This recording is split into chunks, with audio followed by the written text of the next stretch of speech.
শুধুমাত্র এই কয়েকটা কাজ করলে আপনার ভিডিও ফলোয়ারের চেয়ে নন ফলোয়ারের কাছে যাওয়ার সম্ভাবনা প্রায় 60% বেড়ে যায়। জি, ঠিক শুনেছেন, মানে এই মুহূর্তেও ঠিক শুনতে পাচ্ছেন। আমি আবার রিপিট করছি, শুধুমাত্র এই কয়েকটা কাজ করলে আপনার ভিডিও ফলোয়ারের চেয়ে নন ফলোয়ারদের কাছে যাওয়ার সম্ভাবনা 60% বেড়ে যায়।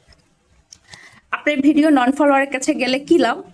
আপনার পেজে রিচ বাড়বে, ইন্টারেকশন বাড়বে, আপনার অডিয়েন্স বাড়বে, অডিয়েন্স বাড়লে ইনকাম বাড়বে, ফলোয়ার বাড়বে, সবগুলোই রিলেটেড নন ফলোয়ার কাছে গেলে। এবার বলছি কি করলে যাবে।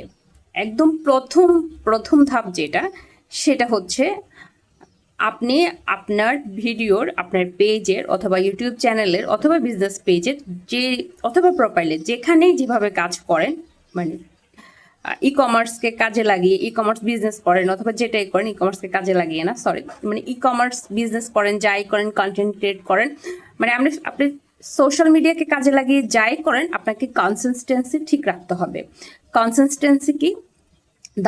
ধারাবাহিকতা রাখতে হবে, টাইমিংটা ঠিক রাখতে হবে, আপনার একটু সহজ করে বললে রুটিনটা ঠিক রাখতে হবে। আপনি প্রতিদিন একই টাইমে, ওই টাইম যতই ব্যস্ত থাকেন, প্রয়োজনে শিডিউল করে পোস্ট করে রাখেন, ওই টাইমগুলোতে আপনি পোস্ট করবেন, নিয়মিত পোস্ট করবেন। সেটা সপ্তাহে 3 দিন হতে পারে, 2 দিন হতে পারে, 1 দিন হতে পারে। আপনাকে কিন্তু কনসিস্টেন্সি মেনটেন করতে হবে। এটা হচ্ছে প্রথম ধাপ। দ্বিতীয় ধাপ হচ্ছে ভিডিওর হুক ঠিক রাখতে হবে। আপনার প্রথম ইমপ্রেশনে অডিয়েন্স ধরে রাখতে হবে। আপনার ভিডিও যেন অডিয়েন্স প্রথম 3 সেকেন্ড অন্তত মনোযোগ দিয়ে দেখেন, এটার জন্য আপনাকে ভিডিওর হুক ঠিক রাখতে হবে। হুক বলতে আপনি ভিডিওটা যেভাবে ইন্ট্রোডিউস করছেন অডিয়েন্সের সামনে, যেভাবে আসছেন একদম প্রথম অবস্থা, আপনার ভিডিওটা প্লে করার পর এমন কিছু কথা রাখবেন অডিয়েন্স যেন আপনার ভিডিওটাতে থেমে যায়।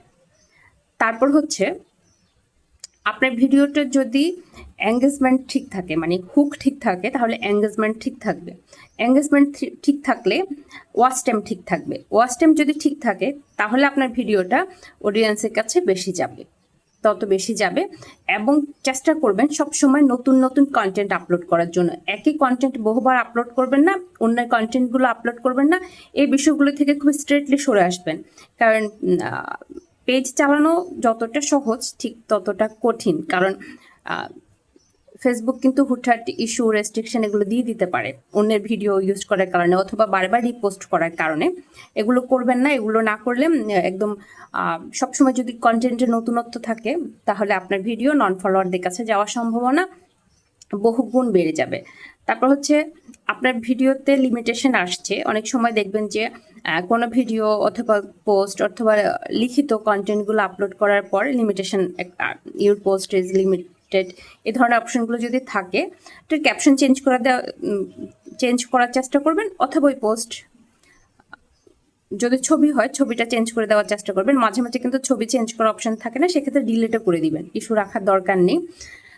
এই কাজগুলো যদি আপনি ঠিক মতো করেন, তাহলে আপনার ভিডিও ফলোয়ারের চেয়ে নন ফলোয়ারের কাছে যাওয়ার সম্ভাবনা বহুগুণ বেড়ে যাবে। ধন্যবাদ।